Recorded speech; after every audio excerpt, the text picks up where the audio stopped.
The story of this brave little girl, Li, brings us back to the early 1950s, to communist China, where God was not allowed to be mentioned, and people who practiced their belief in him were either imprisoned, tortured, or killed by the ruling political class, who were all communists.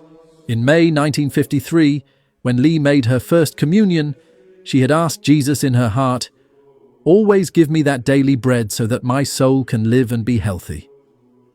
Since then, Li received Holy Communion every day, but she was aware that the communists who didn't believe in God could stop the Mass at any time.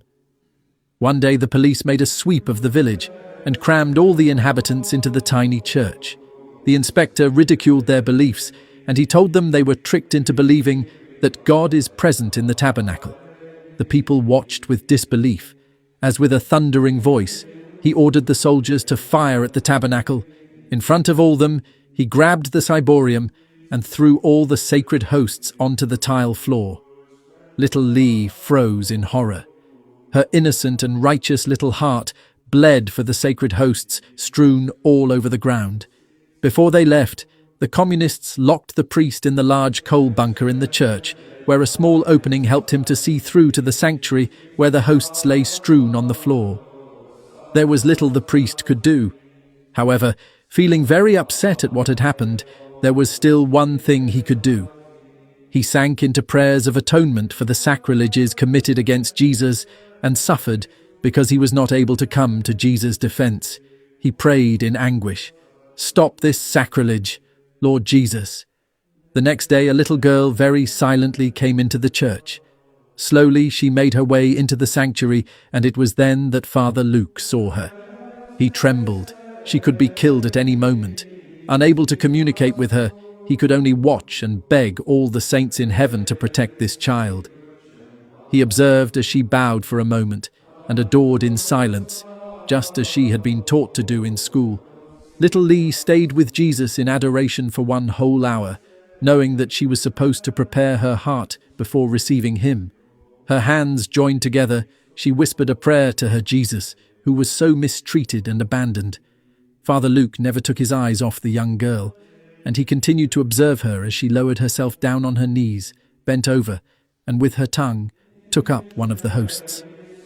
She then remained there on her knees, eyes closed and in deep joy at having her heavenly friend within her. Then the young girl, with a gentle spring in her step, left the church quietly and unnoticed. Like on the first day, she repeated the same routine of spending 1 holy hour in adoration of her friend Jesus. As before, she then took up 1 host with her tongue and disappeared quietly.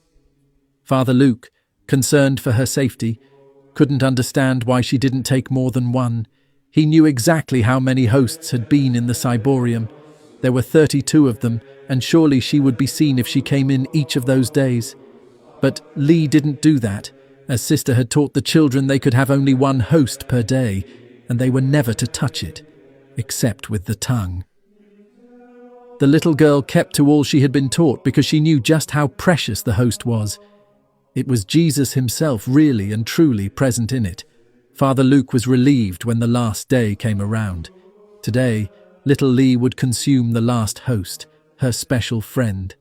At daybreak, she entered the church as usual and drew near to the altar. She knelt to the ground to pray very close to Jesus in the sacred host. Father Luke had to stifle a cry when a soldier suddenly appeared at the church door and aimed his gun at her. A single shot was heard, followed by laughter. The child immediately collapsed. Father Luke thought she was dead, but no. Grief-stricken, he watched her struggle to crawl over to where the host was, and could hardly believe his eyes when, in obvious pain, she put her tongue over the sacred host to receive her Jesus for the last time. She then drew her last breath and died, a true martyr's death. For a moment, the soldier simply looked as if trying to make sense of the terrible thing he just did. Then he turned and rushed out of the church. The soldier returned, and he released Father Luke and told him he was free to go. Fortunately, Father Luke just had enough time to give little Li a decent burial. The priest escaped death and was now free, and that is the very reason we know about the story of this beautiful young Chinese girl martyr today. Little Lee was dead, but not before she had ensured that Jesus would not be further desecrated. Though gone from this world, her memory still lives on in the countless millions of people worldwide.